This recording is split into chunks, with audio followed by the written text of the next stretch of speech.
Hey, this is former Blue Devil O-lineman Matt Skura. You're listening to Basketball Conference, the ACC football podcast. Go Duke, go ACC.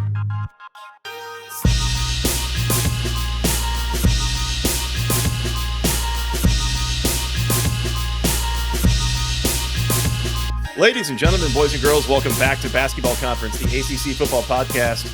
My name's Joey Weaver. We continue our team preview series talking about the North Carolina Tar Heels in 2025. We welcome back Rodd Baxley to the show, covering all things North Carolina for the Fayetteville Observer. Rodd, good talking to you. Good to have you back. How you been, man? Good, man. Good to see you, Joey. Just ready for some football, man. So less than a month away before we get to kickoff, or, even less than that when you look at week 0. So I'm excited to see them kick things off this fall. Well, and if I think about all the fan bases in the ACC who are probably really ready to see the football part of it, I'd have to think we start with the North Carolina fan base. Obviously, we start off, this is going to be year 1. Mack Brown voluntarily, involuntarily retired after last year. Your mileage may vary, but obviously Bill Belichick gets hired in. It's a big story of the offseason of, a guy who's barely ever coached college football, but comes in as one of the most successful NFL head coaches of all time. He's now in Chapel Hill. He brings in a bunch of old NFL buddies with him. There's obviously the whole girlfriend aspect of it. I feel like there has been a lot of off-field, what I'll call antics, really, ever since that hiring was first announced. Curious to get your take on what the reception to that has been from the fan base, especially for a guy that's come in. He hasn't yet coached a game yet, but you're still having to deal with and answer all these questions of what all this other stuff is going on off the field. Yeah, I mean, going back to mid-December when all this stuff started, I remember we were at a basketball game, a UNC basketball game, just, making jokes about who could be the next coach. And I made a joke, it's going to be so fun to watch Bill Belichick run out of that Kenan Stadium tunnel. This was before any rumors started circulating because I just thought it was so outlandish, not going to happen. And then like a week or two later, Bill Belichick is coming to Chapel Hill, and we get the Chapel Bill era underway. So ever since then, it has been a circus. It has been wild. I think with most of the stuff in the summer, particularly around Jordan Hudson, Belichick's girlfriend, a lot of the national reporters tend to navigate toward that type of stuff because it does create headlines. I think I've only written one story about it just because Bill released a statement after the CBS interview. But when you're in the doldrums of summer, there's not much to talk about. We don't have football to watch. We don't have practice to watch. So what are you going to do? Well, the low-hanging fruit is the young girlfriend. So it was kind of nauseating to see that stuff continue to pop up. I was pretty pleased to see there were no questions about it at ACC kickoff. I would have lost that bet for sure. It was mostly centered around football. But I think from a fan perspective, Carolina fans are just happy that the school is finally committed to going all in. It's been a mediocre program. And when I say mediocre, I mean record-wise 500 historically. So when you're in the middle of the pack, it's hard to generate juice aside from the guys you get to the NFL. So with this move, Carolina has made it clear football is going to be a priority. So whether you win or lose, it's going to matter. And you're going to see it across that bottom line on ESPN every Saturday, every Monday, whenever the Tar Heels are on TV. And they're going to be on ESPN a lot because of that relationship with the ACC. It's going to create headlines, especially when you have a 8-time Super Bowl champion, 6-time Super Bowl champ as a head coach with the Patriots. You're going to create a buzz. So I think the fans were happy to see the university invest in football and get, so to speak, creative in going after a big name that probably felt unrealistic. I know I certainly didn't think it was realistic. So why not go all in if you've been historically mediocre? Try to swing big, whether it's a strikeout or a home run. You're going to have more interest in the program and set it up for the next guy. So I think fans are excited, man. I mean, I think that Monday night, Labor Day night against TCU at Kenan Stadium is going to be the most packed game we've seen probably since the first year Mac was back, or the Clemson game in Chapel Hill a few years ago with Trevor Lawrence. So I think there's a lot of excitement and buzz around Chapel Hill with football, and it might put the basketball talk on hold for a little bit, depending on how these guys do out of the gate. Hubie Davis happy to see Bill Belichick show up there as well. I guess Yeah. That's always nice when those two work well together. Yeah, it's supposed to work hand in hand. So we'll see, man. It certainly won't be boring in any aspect. There'll be plenty of content once the games kick off. Well, as with any coaching change these days, I mean, there is a lot new about this North Carolina roster. And I mean, especially more so, there's just a ton of transfer personnel coming in from various corners of college football. But one of the things that has a chance to maybe not be new is at quarterback. And I know that they took the transfer Gio Lopez from South Alabama, but am I mistaken? Like, Max Johnson should be healed up by now. He should be coming back. Are we looking at Lopez? Is it Johnson, or is there a door number 3 we need to be considering with the quarterback race? Starting with Gio Lopez, who did not go through spring practice, who was added in that second portal window. I think with that move, it was clear that Bill wants him to be the guy. And then they bring him to Charlotte for ACC kickoff. So whether the program likes it or not, that's a signal that, okay, this guy is the presumed starter when you're taking the guy in front of a million media members. So Lopez, dual threat guy, obviously at the group of 5 level. So we don't know how that's going to translate to the ACC. But, I mean, Bill wouldn't get him if he didn't have any skills, as he said in Charlotte. So we'll see. I think he's going to ultimately be the guy. As far as Max Johnson goes, hasn't played since that week 1 terrible leg injury that required several surgeries. It kept him in Minnesota for several weeks.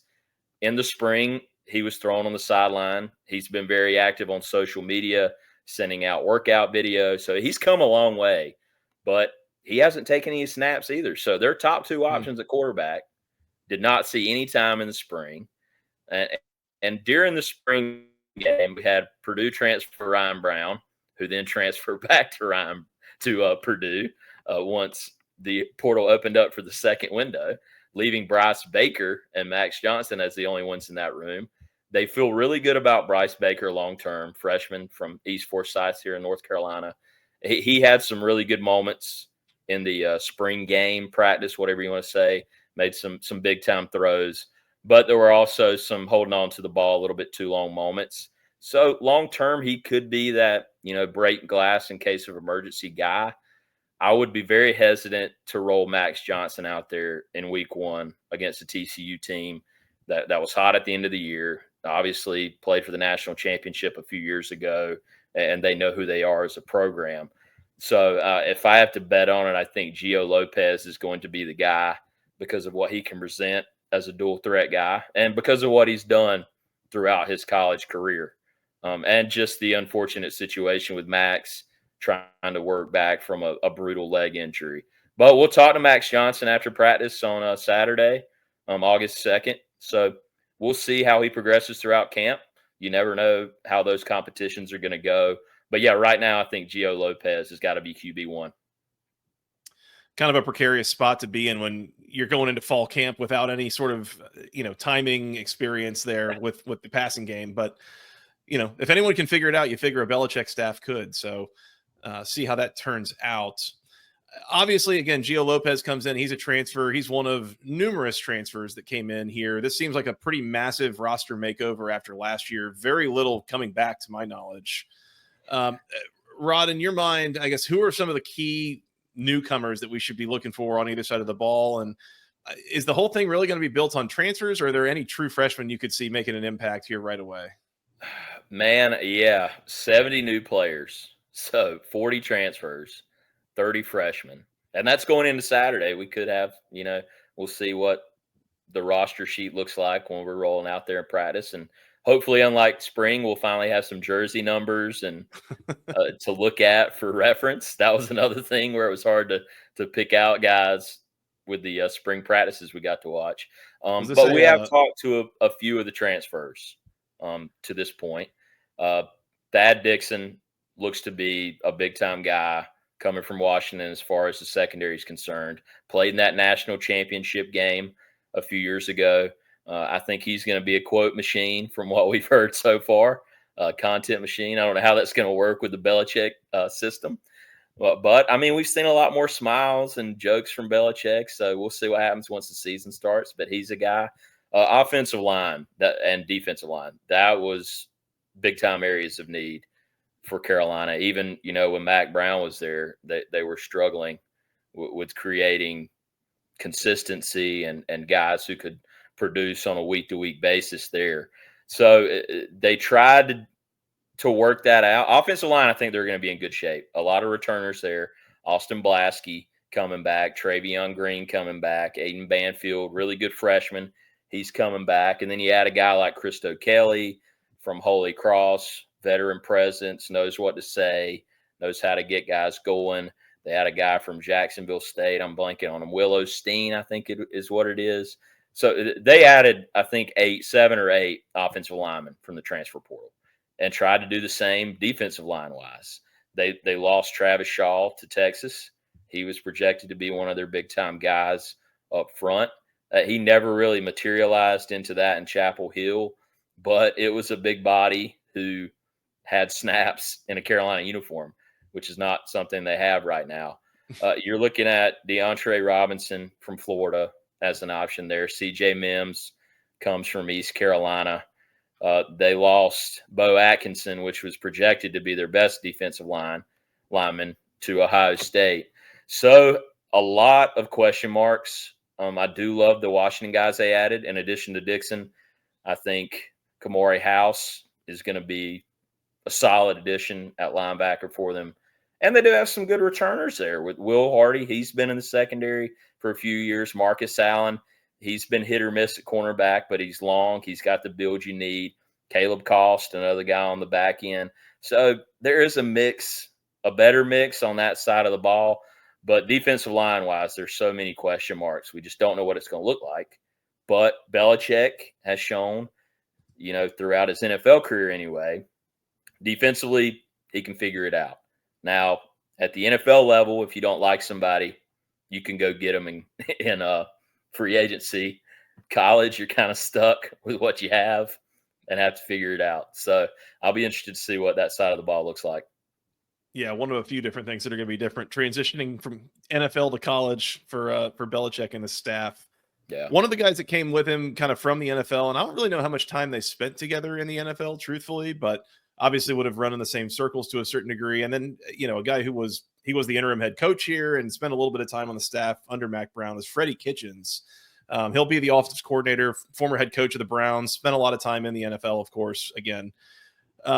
As you mentioned, not totally sure what it's going to look like. That's what I had to think you're feeling with this offense in particular with so much new personnel. But if I'm guessing, you talk about, feeling like the offensive line is a strength, feeling like maybe the quarterback position is a little bit unsettled. I would think that tends to lean into your run game, maybe at least early on.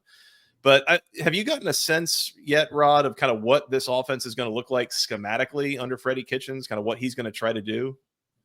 I would think they would still have an up tempo type scheme. You look at what he did in Cleveland and trying to spread the ball around and get these guys in motion and put them in successful situations. But you don't have Amari and Hampton back there to just hand the ball off to. I mean, even with the offensive line being as mediocre as it was last season, Amari and Hampton was so good it didn't matter. So you just hand him the ball and hope for the best. But there are questions all around. Davion Gall stepping into a bigger role as possible starting running back. I think he's got potential to be one of those breakout stars. Jordan Shipp is the name we've heard all offseason at wide receiver, a sophomore who is expected to take that next step on the outside. Kobe Paysour is one of their returners out there. But a lot of questions at the skill positions. We just don't know. And when you had a guy like Hampton who commanded so much respect and commanded so much attention with trying to get him carries, it's kind of hard to figure out what you got elsewhere. So it's going to be an experiment, but I would think Freddie would stick with a lot of the stuff he did in Cleveland and try to keep the defense on his heels as much as possible to try to figure out what he has offensively. And I was trying to remember which version of the Cleveland Browns he was the head coach of. And there's been so many of them over the years. Was that the Baker team? That was, yeah, I think that they made the playoffs. Oh no, it's right before they made the playoffs. I think I try to forget most of the Browns games I watch, but I mean they had some good stuff going on, like in spurts when he was there. So we'll see, but I mean it's all about the players, right? What are they going to do? Mhm. You can scheme up stuff to death, but if they can't produce, it doesn't matter what you put on a play sheet. Well, and a former quarterback himself, I'd imagine Kitchens wants to be able to draw up a sick passing game. But Yeah, as you said, it kind of depends on what your personnel is capable of. yeah. On the other side of the ball, you talk about again not really knowing what it's going to look like personnel wise. Schematically, though, I would imagine this is at least some version of a Belichick defense that we got used to. And I say Belichick, not only referring to Bill, but also to Steve, and I believe Yeah. also Brian is on this staff. Yeah, Brian's on the staff. Yeah, his two of his sons. Yeah, right there. So we've got a nice family affair going on here in the defensive side of the ball for North Carolina. One of the biggest concerns that I had was really about like how do you teach this? Because if memory serves, Belichick defenses are pretty complicated. They can change quite a bit week to week, but really like you're kind of limited on what you can teach guys when they, in theory, have to be going to class and they have other things that they got to do, and they're not professionals that have been doing this for years and years and years. Um, have you gotten a sense of the approach, or is there any like simplification that's going to go on of what he normally would run as a way to adapt to this level? Or should we just expect it's basically going to look like what he's done with the Patriots for the last couple decades? Yeah, from everything we've heard from him through the 3 or 4 press conferences now, going back to his introductory press conference, the consistent message has been pro style everything. So for me, that means Belichick's going to change from week to week, attacking the weaknesses, perceived weaknesses of the opponent, and trying to figure out ways to maximize the ability of his guys. As far as the complex stuff that goes on, I think it really boils down to fundamentals, which Carolina's been so bad at defensively. I feel like every year we talk about how bad they are defensively. I think 5 of their 7 losses last season were 34 points or more. We remember the James Madison debacle that ultimately led to why Mac Brown was fired, or however you want to phrase it. So you can only go up, and you would think go up exponentially with a guy like Belichick there, because the fundamentals are going to be there. The game management's going to be there. So you would think that's going to create more opportunities to be better on defense. But even if you know something, it doesn't mean you're going to be able to do it, as we know from watching a million teams every year. Mm-hmm. Like, are these guys going to be good enough to do what he wants them to do, whether they know how to do it or not? So that's the biggest question for me. I think they'll be a lot better fundamentally. I think they'll be much better at tackling and playing assignment football. But once you get players on the field and bullets start flying, so to speak, you can't create that in practice. So we'll see, but I am optimistic about the defense. I think we'll see a lot of low scoring games with this Carolina team where they're just trying to grind out victories. I think that's their path to a lot of wins.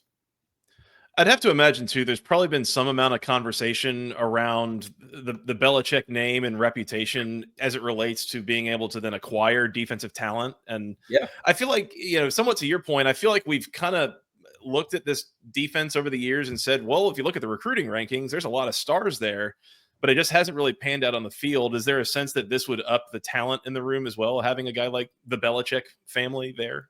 Yeah, I would think so. I mean, you look at their 26 class, they've made a lot of progress there with getting guys that are notable, not just, perceived fits. Whereas, this roster right now, there's not a lot of, pizzazz or flash, but Belichick one of these guys for a reason. So we'll see. But I think what they're building toward in the future, the recruiting rankings are there. And I think he'll be able to maximize more as far as getting what you need out of a defense, where that's been a big time problem for Carolina in their most recent stretch. Well, Rod, for a year where you talk about all the unknowns and all the change and everything that's new, Schedule-wise, you really could do a lot worse than what North Carolina has to work with. You mentioned the week 1 game, that's Labor Day night, home against TCU. Obviously, that'll be an absolute madhouse there in Chapel Hill. Out of conference at Charlotte, home against Richmond, at UCF. I mean, UCF, to my knowledge, is kind of predicted to be about the bottom of the Big 12. Yeah. So that's really not super intimidating.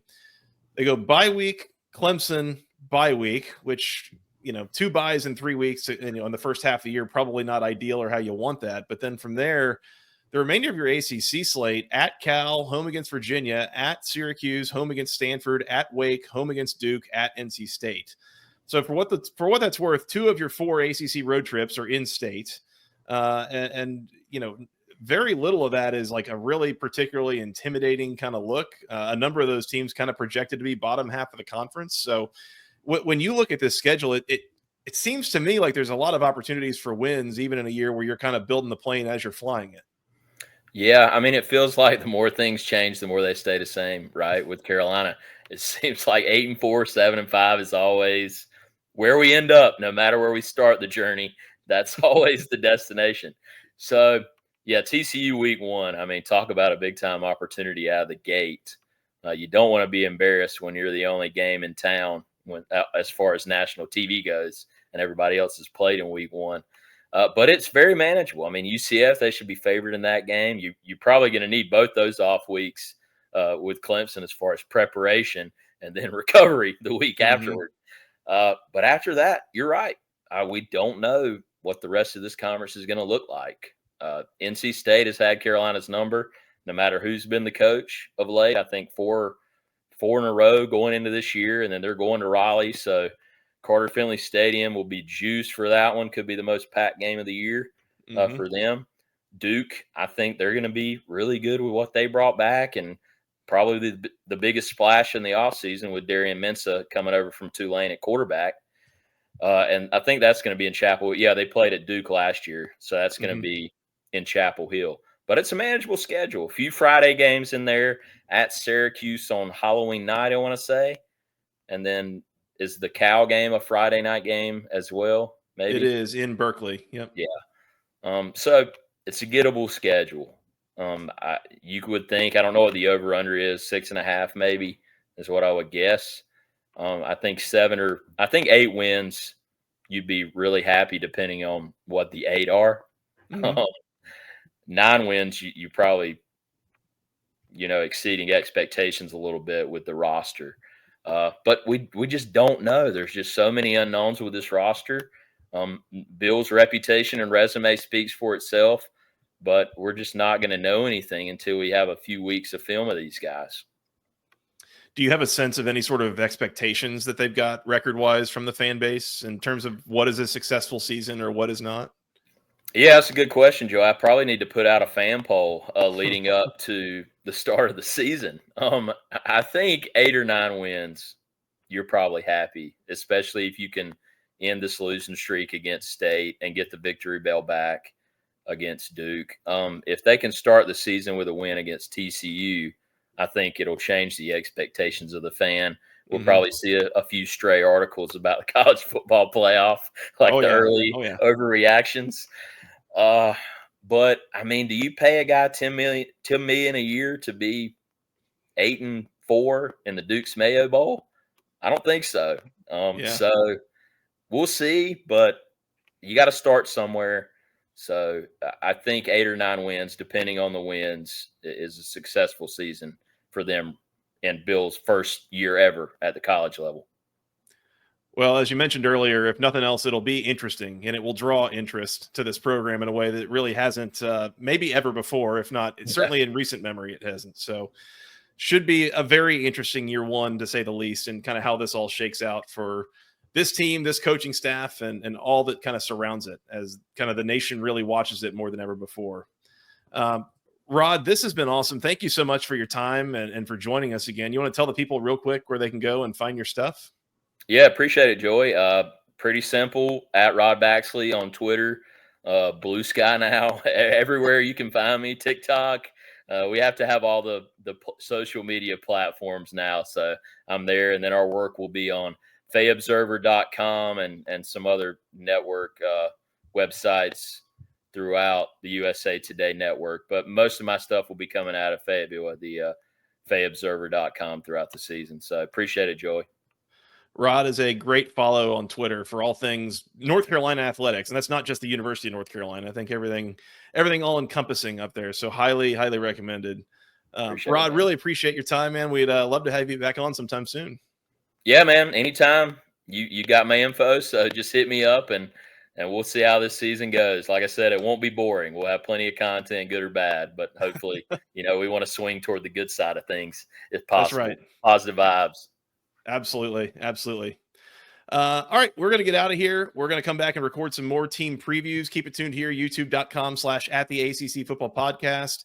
Find us on Spotify, Apple Podcasts, wherever you find your podcasts. Please hit the subscribe button. We would appreciate that. But until next time, for Mr. Rodd Baxley, I am Joey Weaver. Thank you guys so much for listening. We'll talk to you again very, very soon. Until next time, go Heels and go ACC.